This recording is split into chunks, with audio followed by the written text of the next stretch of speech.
नमस्कार, one India Hindi में आपका स्वागत है।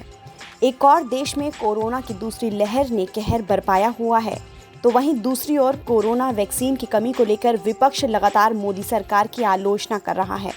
कोरोना के टीके को लेकर अब कांग्रेस के दिग्गज नेता और पूर्व केंद्रीय मंत्री पी चिदम्बरम ने मोदी सरकार पर धावा बोला है। उन्होंने कहा कि केंद्र सरकार बयानबाजी करके अपनी नाकामियों को छुपाने की कोशिश कर रही है। उन्होंने आरोप लगाया कि कोरोना वैक्सीन के प्रोडक्शन और सप्लाई में धांधली हुई है। चिदम्बरम ने कहा कि हम शुरू से ही कहते आए हैं कि पारदर्शिता होनी चाहिए और यूनिवर्सल वैक्सीनेशन की बातें होनी चाहिए, लेकिन आप खुद ही सोचिए कि 138 करोड़ की आबादी में देश के पास सिर्फ 2 ही वैक्सीन है। आप ही लोग बताइए कि क्या ये काफी है? मालूम हो कि गहराते कोरोना संकट के बीच देश के कई राज्यों की ओर से ये शिकायत आई है कि उनके पास वैक्सीन का स्टॉक लगभग खत्म हो गया है। इसके लिए केंद्र सरकार पर लोग उंगली उठा रहे हैं।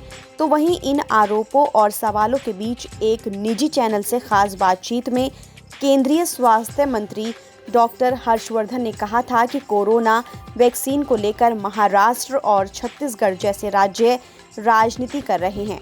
कई महीनों तक उन्होंने वहां लोगों को वैक्सीन नहीं लगाई। देश में अभी तक सबसे ज्यादा वैक्सीन महाराष्ट्र को दी गई है।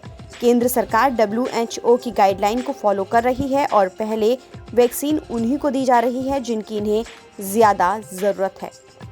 वैसे आपको बता दें कि ऐसा अंदाजा है कि इस साल के अक्टूबर तक भारत के पास 5 और कोरोना वैक्सीन होगी। इंडिया में इस वक्त कोविशील्ड और कोवैक्सीन के टीके लगाए जा रहे हैं।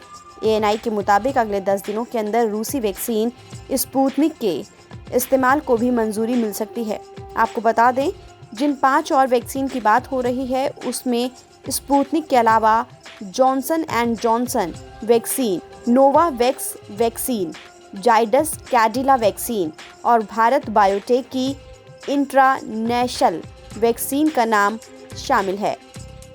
फिलहाल इस खबर में इतना ही। देश और दुनिया की तमाम खबरों के लिए आप बने रहिए वन इंडिया हिंदी के साथ।